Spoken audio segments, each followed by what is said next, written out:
It's become an annual event, finding the fat in Washington and suggesting where it can be trimmed.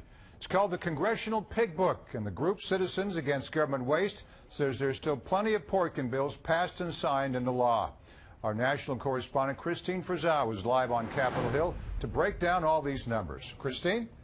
Hey there, Morris. This book has been published just about every year since 1991. And, you know, researchers told me earlier today they hoped by shedding light on some of this wasteful spending, they could help to eliminate it. Well, that hasn't exactly happened. If you just look at spending on earmarks from last year to this year, it's actually increased from $2.7 billion to $4.2 billion. 3 years ago, the Pentagon called these M1 Abrams tanks outdated and unfit for modern-day warfare. Yet in the last year, lawmakers increased funding for the M1 program from $90 million to $120 million. Millions more from the defense budget is also spent on medical research like breast cancer and Alzheimer's. Good causes, but unrelated to the military.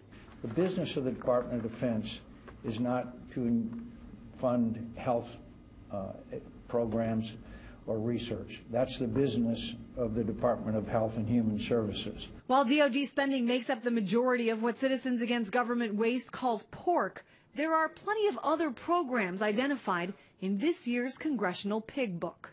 Members of Congress insist there's no longer pork in legislation, but the authors of this book say they've simply changed the definition of what is and is not an earmark. Earmarks are costly, they lead to corruption, they lead to more expensive pieces of legislation. Now, spending on pork projects has decreased immensely since its high in 2006. But in the last year, it nearly doubled, a trend Senator Jeff Flake calls disturbing. Wherever you can point to a piece of legislation that was good that passed because the skids were greased, you can point to a lot of them that should not have passed. A long history of pork, and a reminder, lawmakers are not always the best ham-bath. Now, this isn't always an easy thing.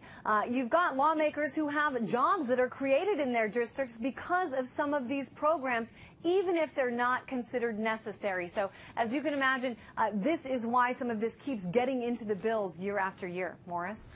Well, Christine, I thought Congress banned earmarks a few years ago. What happened to that?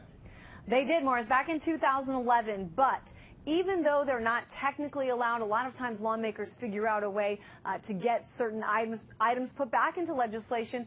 There's even from some lawmakers a call to bring back earmarks. They say, hey, bipartisanship was a whole lot more prevalent when we had them, because even if, you know, a congressman or a senator didn't like a bill, they may vote for it because they could get something to their constituents back in their districts. Well, the only cute thing about earmarks was that pig that you were photographed with. So it was pretty cute. Keep up the great work, Christine Frizzau. We'll see you later. Thank you.